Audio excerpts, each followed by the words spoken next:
இன்றைக்கி என்னென்னா நம்ம சங்குப்பூ டீ போடலாம். இதுக்கு 1/2 சொம்பு தண்ணி ஊற்றிக்கணும். இப்போது இதில் சங்குப்பூவே போட்டுக்கலாம். இப்போது இதில் சுகர் ஆட் பண்ணிக்கலாம். உங்களுக்கு தேவைப்பட்டால் ஹனி கூட ஆட் பண்ணிக்கலாம். நான் வந்து 3 ஸ்பூன் ஆட் பண்ணுறேன். உங்களுக்கு ஃப்ளேவருக்கு வேணும்னா புதினா ஆட் பண்ணிக்கலாம்.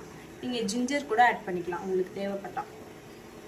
இப்போ இதை நல்லா கொதிச்சிச்சு, வடிகட்டிடலாம்.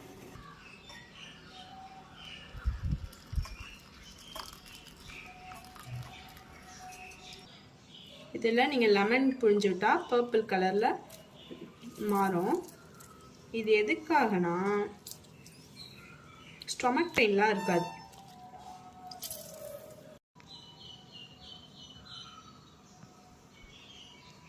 நீங்களும் இந்த சங்குப்பூ டீயை வீட்டிலே ட்ரை பண்ணி பார்த்துட்டு எப்படி இருக்குன்னு கமெண்டில் சொல்லுங்கள். இது எதுக்குன்னா செரிமான பிரச்சனை இதுக்கெல்லாம் நல்லது.